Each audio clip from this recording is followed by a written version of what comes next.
नमस्कार दोस्तों, मैं राहुल यादव आप लोगों का फिटर टॉपिक स्टडी पे स्वागत करता हूं।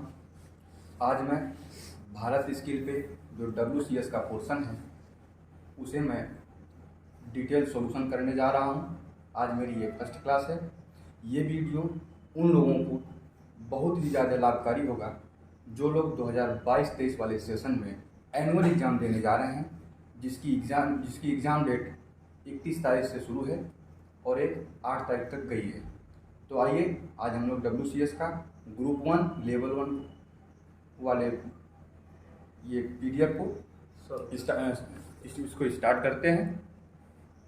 तो यहाँ पे हमारा जो पहला क्वेश्चन है ये क्या कह रहा है, इनमें से कौन सी तौल इकाई SI सिस्टम के तहत आधार इकाइयों में से एक नहीं है।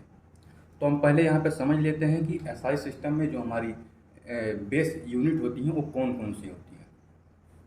तो जो पहली होती है वो होती है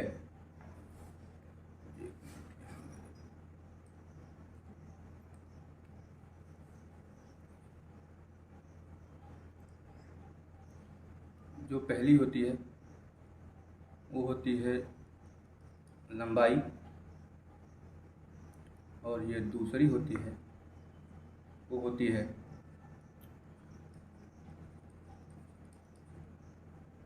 द्रव्यमान, तीसरा है हमारा ताप, चौथा है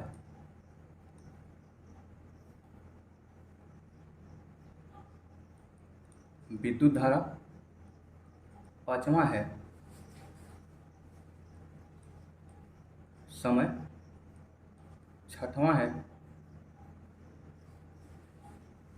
पदार्थ की मात्रा,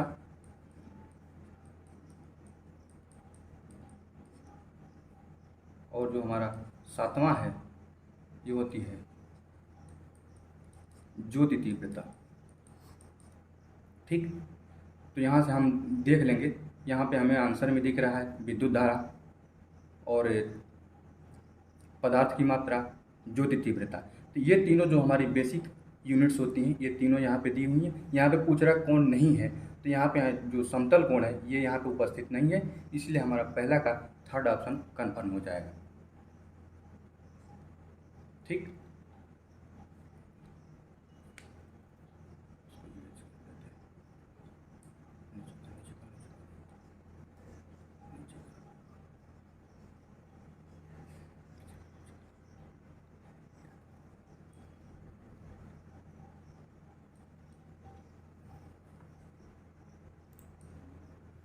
अब यहाँ पे अब दूसरा क्वेश्चन, अयस्कों के संबंध में कौन सा कथन सत्य है।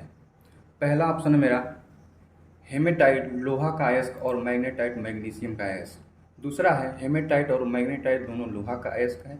तीसरा हेमेटाइट और मैग्नेटाइट दोनों सीसा का अयस्क है। चौथा हेमेटाइट एल्युमिनियम का और मैग्नेटाइट लोहा का। तो यहाँ पे जो हेमेटाइट और मैग्नेटाइट होता है ये दोनों ही लोहा का अयस्क होता है। तो यहाँ पे दूसरा वाला ऑप्शन हमारा करेक्ट हो जाएगा। ठीक, अब आइए तीसरा क्वेश्चन।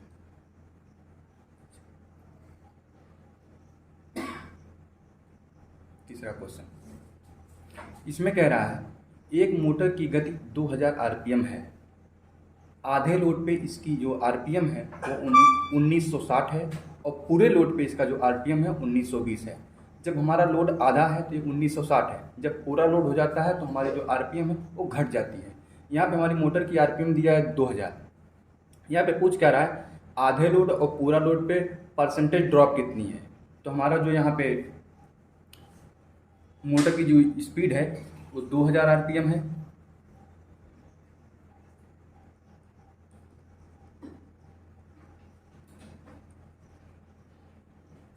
RPM है, आधे लोड पे पूछ रहा है RPM, तो हम यहाँ पे आधे लोड पे देखेंगे।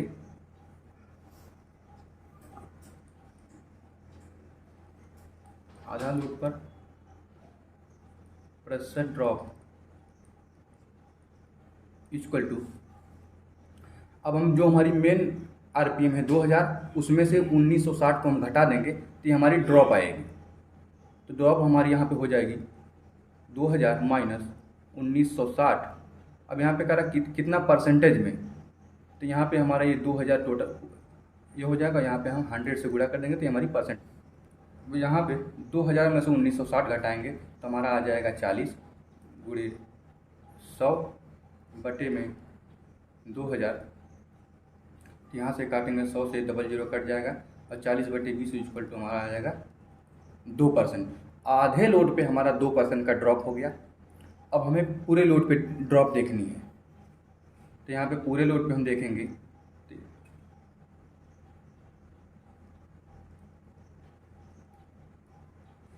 पूरा लोड पर परसेंटेज ड्रॉप इक्वल टू, यहाँ पे हमारा 2000 टोटल है माइनस, अब पूरा लोड पे हमारा आरपीएम कितना है 1920 है बटे में 2000 गुणे में 100। 2000 में से 1920 घटाएंगे तो आ जाएगा हमारा 80 गुणे 100 बटे में 2000।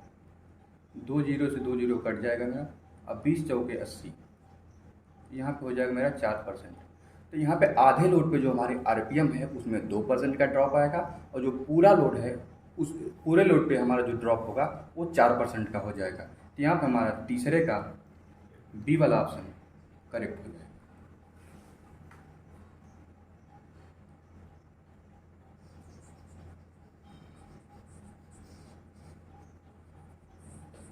चौथा क्वेश्चन, इसमें कह रहा है इनमें से किसकी अधिकतम घनत्व होती है। तो यहाँ पे हमारा एक फार्मूला होता है,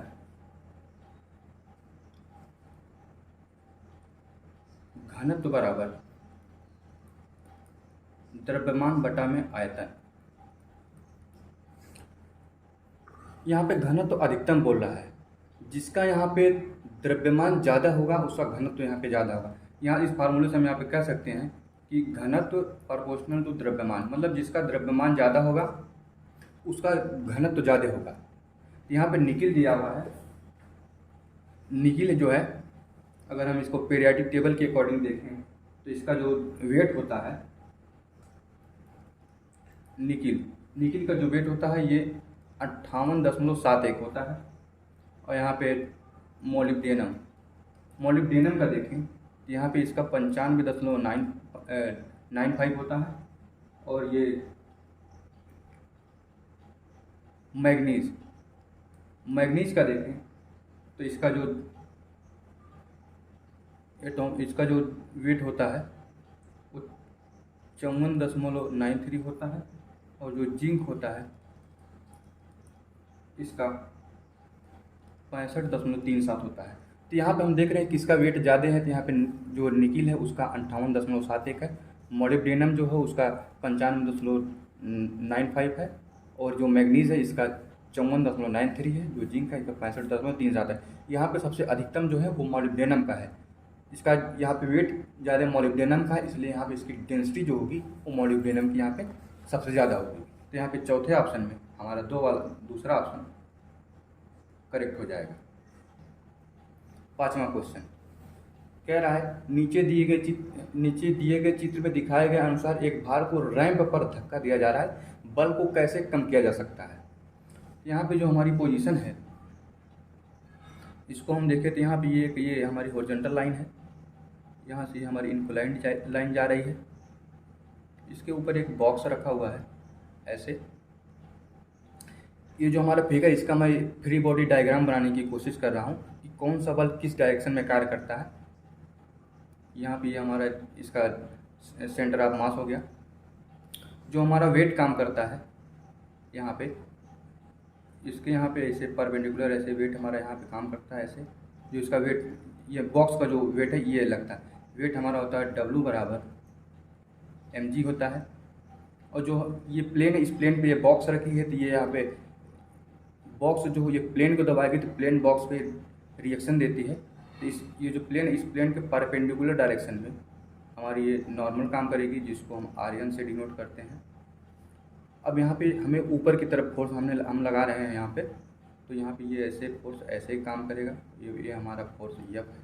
जब फोर्स ऊपर काम कर रहा है तो ये जो हमारा, जब हम किसी भी बॉडी को मोशन में लाते हैं या लाने का प्रयास करते हैं तो वहाँ पे फ्रिक्शन मोशन का विरोध करने के लिए प्रोड्यूस हो जाता है वहाँ पे।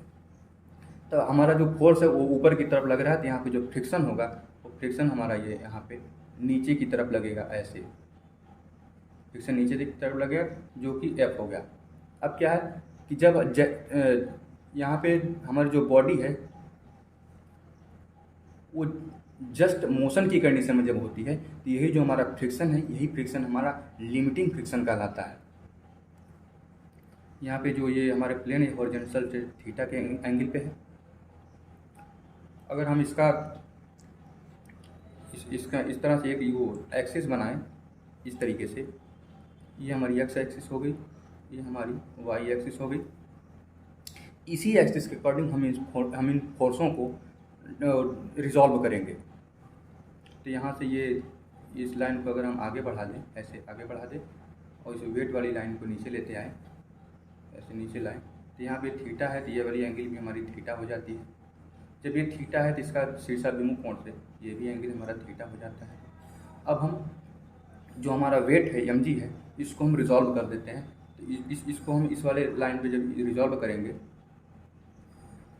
जो हमारा फोर्स कास से जुड़ा होता है उसको हम जो हमारा फोर्स थीटा से जुड़ा होता है उसको हम कास के टर्म में लिखते हैं। तो यहाँ तो ये वाला जो फोर्स है इसका मान हो जाएगा W cos थीटा, और यहाँ पे ये हमारा दूसरा बल ऊपर जो हमें ऊपर की तरफ ले जाने का प्रयास करेगा, इसका मान हो जाता है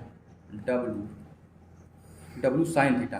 तो यहाँ पे हमारा जो वेट है इसको हमने दो पार्टों में तोड़ दिया। पहला हो गया W cos थीटा, जो कि ये वाला फोर्स है, और दूसरा हो गया W sin थीटा, ये हमारा फोर्स है। तो यहाँ पे क्या हो जाता है, जो हमारा फ्रिक्शन है F यहाँ पे हो जाता है F equal to W sin theta. एक इक्वेशन हमारी यहाँ से बन जाती है। दूसरी इक्वेशन हमारी यहाँ से W cos theta equal to RN हो जाती है। यहाँ से RN ये हमारी दूसरी इक्वेशन हो जाती है। यहाँ से हम इसको जब सॉल्व करते हैं तो हमारा यहाँ पे सॉल्व करके म्यू tan थीटा करके हमारी एक इक्वेशन, ये हमारा एक फार्मूला बन करके आती है। ये तो रहा हमने इस डायग्राम का हमने फ्री बॉडी डायग्राम बना दिया, और आप लोगों को एक कॉन्सेप्ट बिल्डअप करने के लिए इसको डिस्क्राइब कर दिया। हमारा जो यहाँ पे ऑप्शन को यदि हम देखें,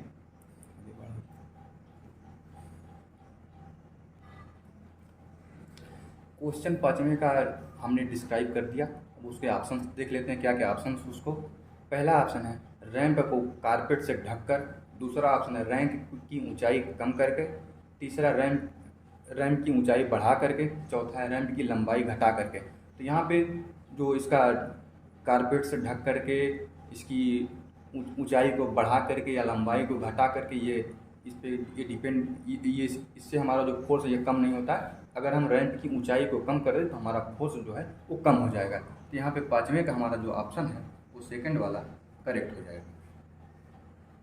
अब आ जाइए छठे क्वेश्चन पे। छठा क्वेश्चन, जो हमारा छठा क्वेश्चन इसमें कह रहा है कि x और y का मान निकालिए। 5x plus 17y equal to 61, और दूसरा है 2y इक्वल टू 3x। यहाँ पे x y का मान निकालनी है, तो यहाँ पे हो जाएगा 5x प्लस 17y बराबर 61 के। ये हमारी पहली इक्वेशन है। और दूसरी इक्वेशन है यहाँ पे 3x minus 2y equal to 0 के। दूसरी इक्वेशन हमारी यहाँ हो गई। अब हम इसको सॉल्व करेंगे, तो पहली वाली जो इक्वेशन है इसको हम 3 से गुणा कर दें, और जो दूसरी वाली इक्वेशन है इसको हम 5 से गुणा कर दें। तो ये वाली जो हमारा यह है, यहाँ प्लस है तो यहाँ पे ये माइनस हो जाएगी, ये माइनस यहाँ पे प्लस हो जाएगा, और यहाँ पे ये माइनस। तो यहाँ पे पहली वाली इक्वेशन में जब हम 3 से मल्टीप्लाई करेंगे तो 3 पचे 15 प्लस में हो जाएगा, और 3 पचे 15 माइनस में हो जाएगा। तो ये वाली ये यहाँ से इसका मान कट जाएगा। और यहाँ पे दूसरा है, ऊपर है 17y या 51y हो जाएगा। 51y वो, और प्लस 5 दूनी के 10y इक्वल टू 61 तियाँ, 3 एक नम 3, 3 छक 18। यहाँ पर हो गया 51 10 61y, 61y बराबर 183 के।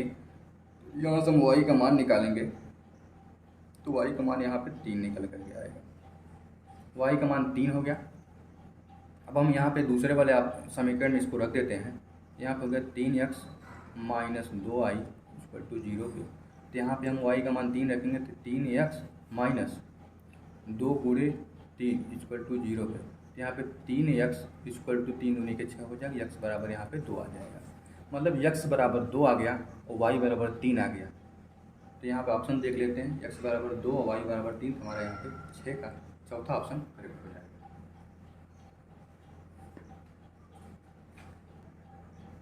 सातवां क्वेश्चन, नीचे का चित्र देखें और सही कथन चुनें। तो यहाँ पे हमें कुछ फिगर्स दिए हुए हैं।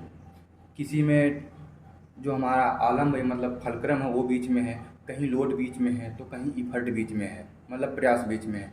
तो हम यहाँ पे देख लेते हैं, एक हमारा जो लीवर्स होते हैं वो 3 तरह के होते हैं।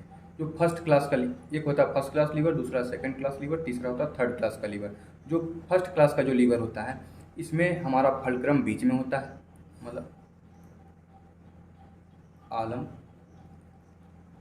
बीच में होता है, आलम बीच में होता है, मतलब इधर हमारा लोड हो जाएगा, यहाँ हमारा फलक्रम हो जाएगा, यहाँ पर हमारा इफर्ट हो जाएगा, यहाँ पर हमारा इफर्ट हो जाएगा। ये हो गया प्रथम श्रेणी का उत्तोलक, मतलब फलक्रम बीच में है।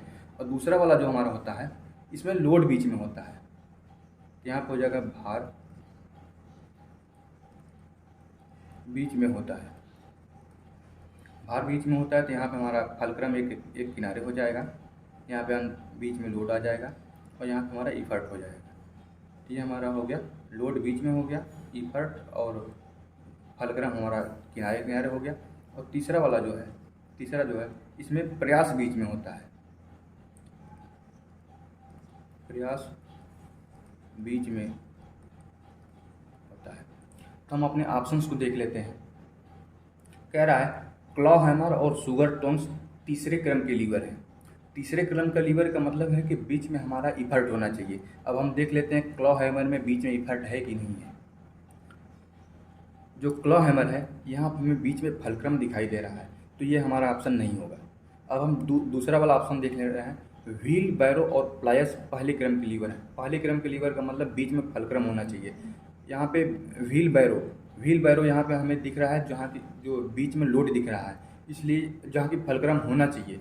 तो हमारा दूसरा वाला भी ऑप्शन यहाँ पे गलत हो जाएगा। अब तीसरा ऑप्शन देख लेते हैं, मानव की बाह और नट क्रैकर दूसरे क्रम के लीवर है।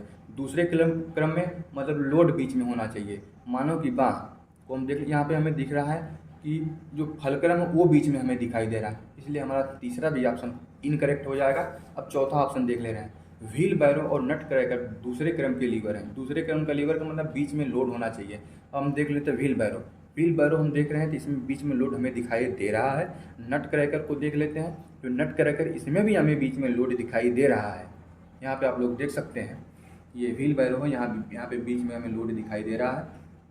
यहाँ किनारे फलक्रम है, इधर किनारे इफर्ट है। और यहाँ नट क्रैकर जो इसमें भी बीच में लोड है, किनारे फलक्रम है और इधर इफर्ट है। तो यहाँ पे जो हमारा डी वाला ऑप्शन चौथा है, व्हील बैरो और नट क्रैकर दोनों ही दूसरे क्रम के लीवर है क्योंकि बीच में लोड है। तो यहाँ पे हमारा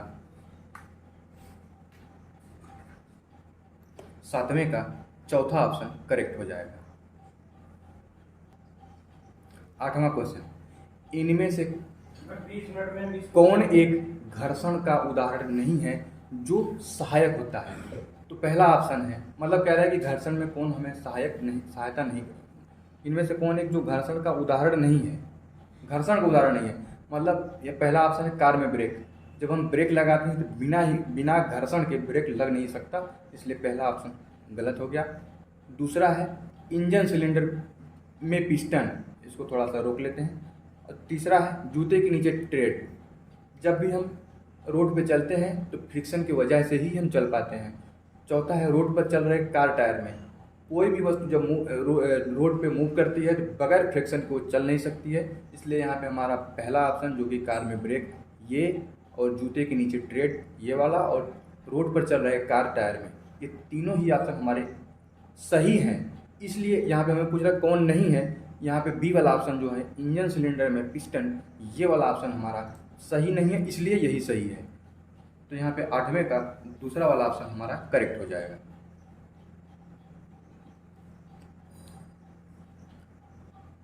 9वां कह रहा है एक वृत्त की परिधि और व्यास में अंतर 28 सेंटीमीटर है, तो त्रिज्या ज्ञात करिए। अब वृत्त की परिधि, वृत्त की जो परिधि होती है,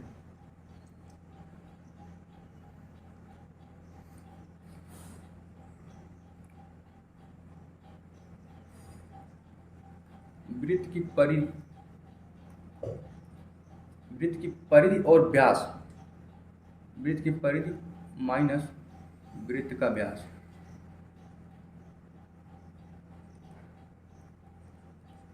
इनके जो बीच का जो अंतर है ये कितना है 28 सेंटीमीटर है।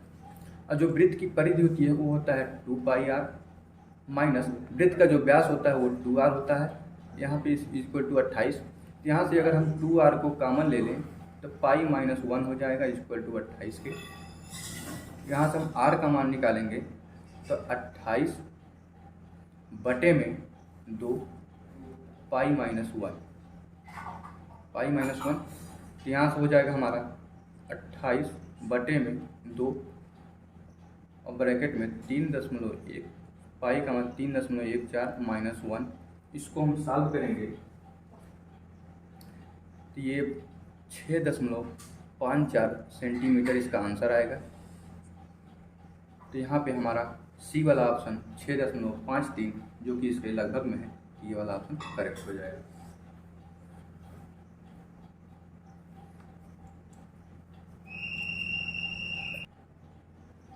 दसवां क्वेश्चन, नीचे दिए गए चित्र में एक पिंड पर 50 न्यूटन और 120 न्यूटन बल कार्य कर रही है, बल और tan थीटा का मान ज्ञात करें। अब चित्र में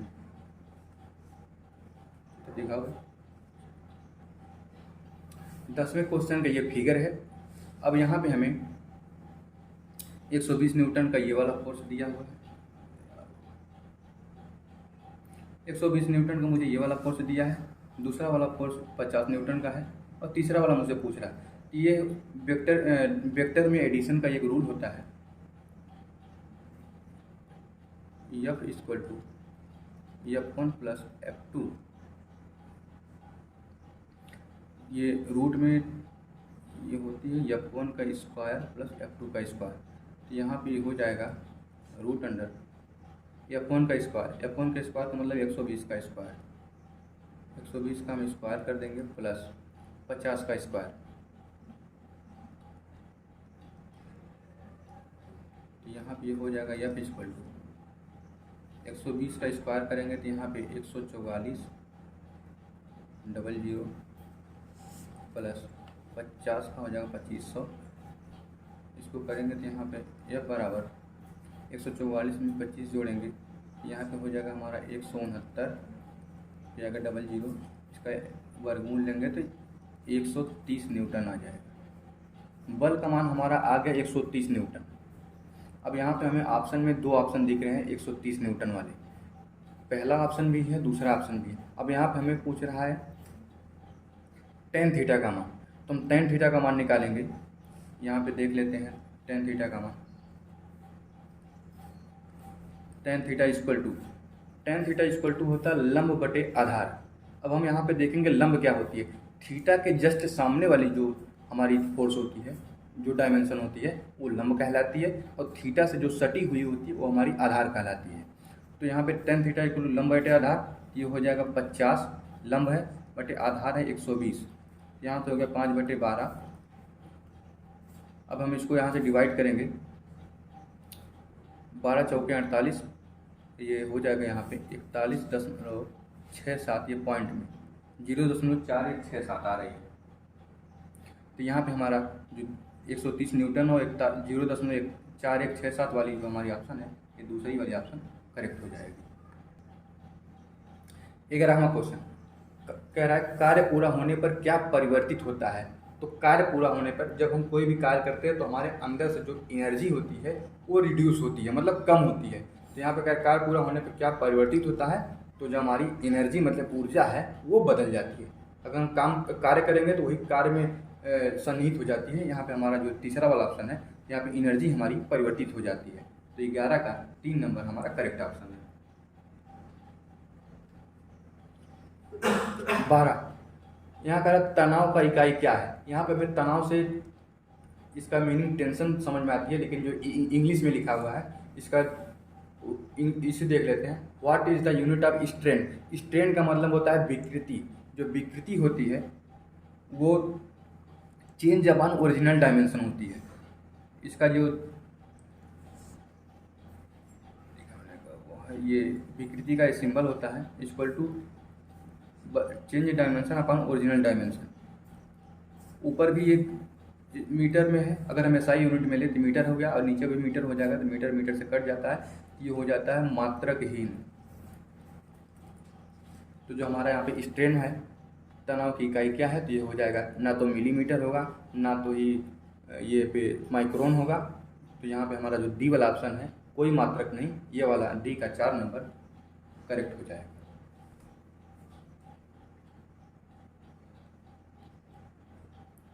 13 नंबर, कौन सा कथन सत्य नहीं है। यहाँ पे कह रहा SI unit of stress is pascal, मतलब जो हमारा प्रतिबल होता है उसका जो एसआई यूनिट ऑफ पास्कल होती है, ये सही है। दूसरा है tensile stress the ratio of change in length upon original length. Strain अभी हमने आपको बताया है कि चेंज अपॉन ओरिजिनल होती है, तो ये भी हमारा सही है। और तीसरा है यंग मॉडुलस सामग्री की कठोरता का एक मापक है, ये भी हमारा सही है। अगर हम यहाँ पे देखें, एक फार्मूला होती है change equal to change dimension equal to load गुणे ओरिजिनल डायमेंशन बटे में क्रॉस सेक्शन एरिया गुणे यंग मॉडुलस। तो यहाँ पे हमारा ये यंग मॉडुलस है, जो यहाँ पे कह रहा है यंग मॉडुलस सामग्री की कठोरता का एक मापक है, ये है ऑप्शन, ये ऑप्शन सही है। और यहाँ पे ये ऊपर वाला भी जो ये चेंज अपॉन ओरिजिनल दे रहा है, ये भी हमारा ये स्ट्रेन का है। और जो एसआई यूनिट पास्कल की एसआई यूनिट स्ट्रेस की जो पास्कल है, ये हमारे तीनों ही ऑप्शन यहाँ पे सही है। कह रहा है कौन सा ऑप्शन सही नहीं है, यहाँ पे हमारा जो चौथा वाला ऑप्शन है, ये वाला ऑप्शन हमारा गलत है, यही हमारा सही हो जाएगा। 13 का 4 number. 14 question, which instrument is use to measure internal thermal properties such as heat capacity. जब भी हमें हीट की बात आती है तो वहाँ पे कैलोरीमीटर, हमें जो हीट को मेजर करता है वो कैलोरीमीटर होता है। और जो हाई टेम्परेचर को मेजर कर, यहाँ पे जो हमारा ये कैलोरीमीटर है, ये हीट मतलब ऊष्मा को मापता है, ठीक। जो हमारा पायरोमीटर है ये हाई टेम्परेचर को मापता है, मतलब उच्च ताप को मापता है। और जो हमारा जो हाइड्रोमीटर है, ये हमारा द्रव का घनत्व को मापता है, द्रव को घनत्व को मापता है। और जो हमारा ओडोमीटर है, जब हम वाहन चलाते हैं तो उसकी दूरी को मापता है, मतलब ये दूरी का एक वाहन की दूरी का है, वाहन की यात्रा का मापक। तो यहाँ पे कह रहा है हीट कैपेसिटी मतलब ऊष्मा को कौन मापता है, यहाँ पे कैलोरीमीटर हो जाएगा। हमारा 14 का दूसरा वाला ऑप्शन यहाँ पे करेक्ट हो जाएगा। 15वां question, in a series circuit which parameter remains constant across all circuit element. कह रहा है जो सीरीज कम्बिनेशन होती है उसमें हमारा क्या कांस्टेंट होता है। जो सीरीज कम्बिनेशन होती है, जैसे ले लिया जाए, ये हो गया यहाँ पे ऐसे, ये रेजिस्टेंस है, फिर दूसरा रेजिस्टेंस है, फिर यहाँ पे तीसरा रेजिस्टेंस है, यहाँ पे ऐसे है।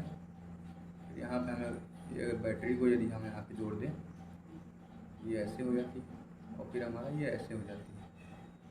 ये हमारी R1 है, ये हमारी R2 है, ये हमारी R3 है, ये हमारी बैटरी है। जब यहाँ से ये पॉजिटिव पोल है, ये निगेटिव पोल है, जब यहाँ से करंट फ्लो करती है तो जो सीरीज वाला जो सर्किट होती है इसमें हमारी करंट जो है पूरे परिपथ में एक समान रहती है। जो वोल्टेज होता है वो बदल जाता है। यहाँ पे कह रहा है कि क्या समान रहता है, तो जो ये हमारी जो धारा है, धारा पूरे सर्किट में एक समान रहती है, एक समान रहती है। और जो हमारा ये वोल्टेज होता है ये बदलता रहता है, बदलता रहता है। यहाँ पे कह रहा है कि सीरीज सर्किट है और इसमें क्या कांस्टेंट रहेगा, तो हमारी जो धारा है वो कांस्टेंट रहेगी। तो 15 का दूसरा वाला ऑप्शन करेक्ट हो जाएगा। 16वां क्वेश्चन, निम्नलिखित सर्किट में 20 ओम प्रतिरोधक के माध्यम से धारा की गणना करें। यहाँ पे हमें दिख रहा है, यहाँ पे ये ऊपर दे रहा है 20 ओम, बीच में जो है 10 ओम दे रहा है, नीचे 30 ओम दे रहा है और नीचे हमारा वोल्टेज दिया है। यहाँ पर कह रहा है कि 20 ओम प्रतिरोध के माध्यम से धारा की गणना कीजिए। तो एक होता है ओम का नियम, फिजिक्स में एक नियम होता है ओम का नियम, जो होता है ओम का नियम क्या कहता है,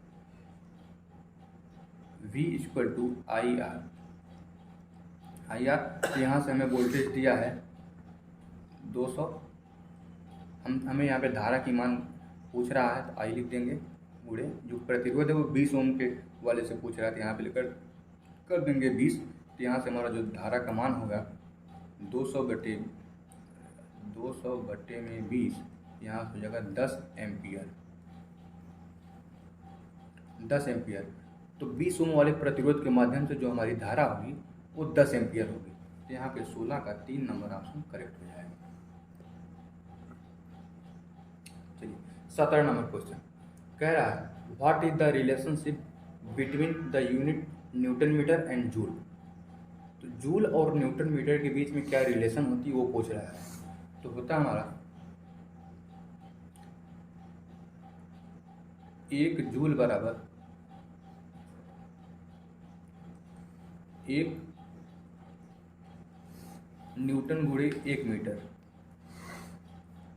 तो यहाँ से हो जाएगा 1 न्यूटन मीटर, 1 जूल बराबर 1 न्यूटन मीटर। तो हमारे 17 का जो है दूसरा वाला ऑप्शन करेक्ट हो जाएगा। 18, इनमें से कौन सा विद्युत ऊर्जा से रासायनिक ऊर्जा में परिवर्तन का एक उदाहरण है। कह रहा है कि कौन ऐसी हमारी जो डिवाइस है जो विद्युत ऊर्जा से रासायनिक ऊर्जा में परिवर्तन करती है। तो जो हमारा ये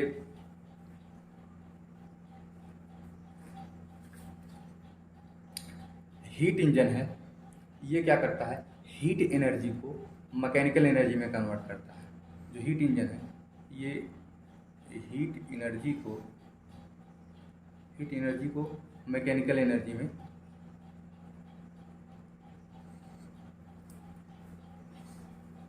हीट को मैकेनिकल में कन्वर्ट करता है हीट इंजन। जो हमारी बैटरी होती है, बैटरी ये केमिकल एनर्जी को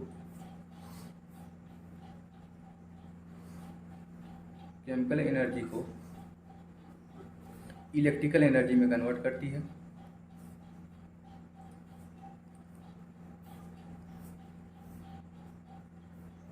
इलेक्ट्रिकल एनर्जी में जो हमारे फोटो इलेक्ट्रिक सेल होती है, ये लाइट एनर्जी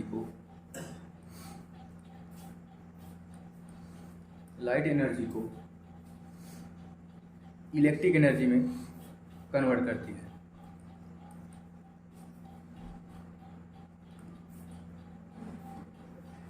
इलेक्ट्रिक मतलब जो फोटो इलेक्ट्रिक सेल है ये लाइट एनर्जी को इलेक्ट्रिक में कन्वर्ट करती है। बैटरी सेल जो है केमिकल एनर्जी को इलेक्ट्रिकल एनर्जी में कन्वर्ट करती है। और जो हमारा हीट इंजन है ये हीट एनर्जी को मैकेनिकल एनर्जी में कन्वर्ट करता है। तो यहाँ पे हमें पूछ रहा है कि कौन इलेक्ट्रिकल को केमिकल में कन्वर्ट करता है। तो जो हमारा इलेक्ट्रोप्लेटिंग होती है ये हमें विद्युत ऊर्जा को रासायनिक ऊर्जा में कन्वर्ट करती है। तो यहाँ पे हमारा 18 का दूसरा नंबर ऑप्शन करेक्ट हो जाएगा।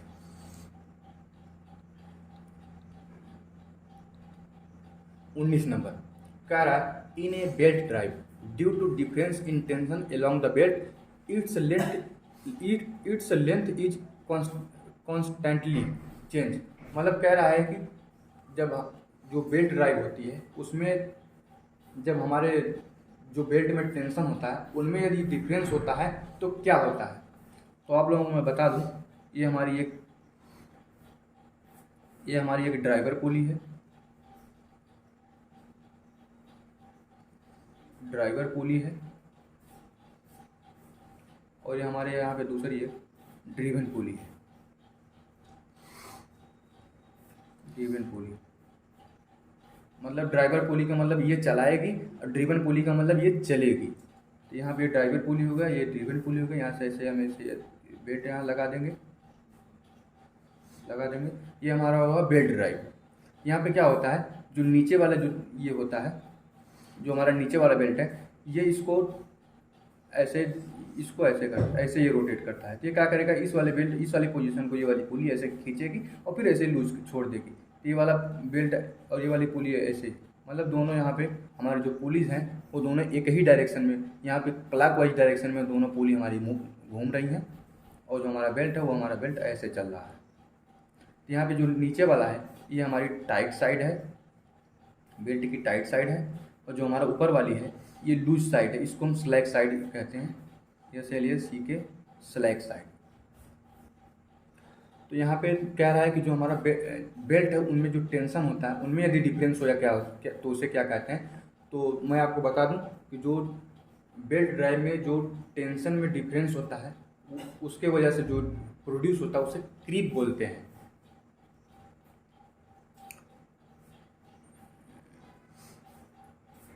बेल्ट में डिफरेंस की वजह से जो होता है उसे क्रीप बोलते हैं। तो यहाँ पे हमारा 19 का 2 नंबर ऑप्शन करेक्ट हो जाएगा। और हम आप लोगों को एक चीज़ और बता दें, बेल्ट और पुली के बीच में जब प्रॉपर तरीके से फ्रिक्शन नहीं होगा तो वहाँ पे क्या करेगा, हमारा जो बेल्ट है वो पुली के ऊपर स्लिप करता है। यहाँ पे 2 ऑप्शन प्रोड्यूस होते हैं। पहला ऑप्शन यह है कि अगर बेल्ट में जो टेंशन है उनमें यदि अंतर होगा तो वो क्रीप कहलाता है, और जो हमारी बेल्ट और पुली के बीच में फ्रिक्शन नहीं होगा तो वहाँ से हमारी स्लिप जनरेट होती है। तो आप लोगों को समझ में आ गया होगा कि स्लिप क्या होती है, क्रीप क्या होता है। अब चलिए अगले क्वेश्चन पे चलते हैं। 20वां क्वेश्चन कह रहा है, लॉट से 2 वस्तुओं को अस्वीकार करने के लिए एक निरीक्षक 0.08% दोषपूर्ण वस्तुओं को अस्वीकार करता है, वह कितनी वस्तुओं की जांच करता है। इस क्वेश्चन का मतलब ये है कि 0.08% इक्वल टू 2 वस्तु, 0.08% इक्वल टू 2 वस्तु। ये कह रहा है 0.08% इक्वल टू 2 वस्तु, तो कितनी वस्तुओं को जांच करता है।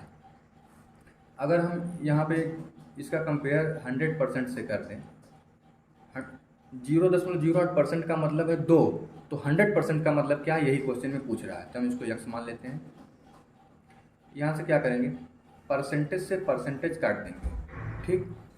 अब फिर क्या करेंगे, 0.08 x क्रॉस मल्टीप्लिकेशन कर देंगे इक्वल टू 100 दुआएं के 200 हो गया है। यहाँ से x बराबर हो जाएगा 200 बटे 0.008, ये कर देंगे यहाँ पे, ये ऊपर 100 से गुणा कर देंगे तो नीचे का दशमलव गायब हो जाएगा। तो यहाँ हो जाएगा 8 से हम भाग दे देंगे इसमें, तो ये हो जाएगा 8 दूनी का 16, 4 8 25 40। तो यहाँ से जो हमारे x का मान आ गया 25 × 100 इक्वल टू 2500। तो उस निरीक्षक ने टोटल 2500 वस्तुओं का निरीक्षण किया था, जिसमें से 2 वस्तुओं को उसने अस्वीकार किया, जिसका परसेंटेज था 0.08%। यहाँ पे हमारा 20 का पहला वाला ऑप्शन 2500 करेक्ट हो जाएगा। दोस्तों इस वीडियो को यहीं तक रखते हैं। इसके आगे का जो पोर्शन है उसके लिए हम अगली वाली वीडियो लेकर आएंगे। आप लोगों को क्लास कैसी लगी कमेंट बॉक्स में अपना सुझाव जरूर दीजिएगा। चैनल पर यदि नए हो तो इसे सब्सक्राइब करिएगा, दूसरों को ये वीडियो शेयर करिएगा। हमने इसके पहले एक वीडियो डाल दिया है जो कि ट्रेड थ्योरी की थी, 200 क्वेश्चन वाली थी, जिसमें से हमने 100 क्वेश्चन को उसमें डिस्क्राइब किया है। वो वीडियो आप लोग देख लीजिएगा। रही बात टीएम की, तो टीएम की भी वीडियो हम आप अगले वीडियो में लेकर के आएंगे। तब तक आप लोग वेट करिए, खुश रहिए, मस्त रहिए और अपने काम में व्यस्त रहिए। Thank you.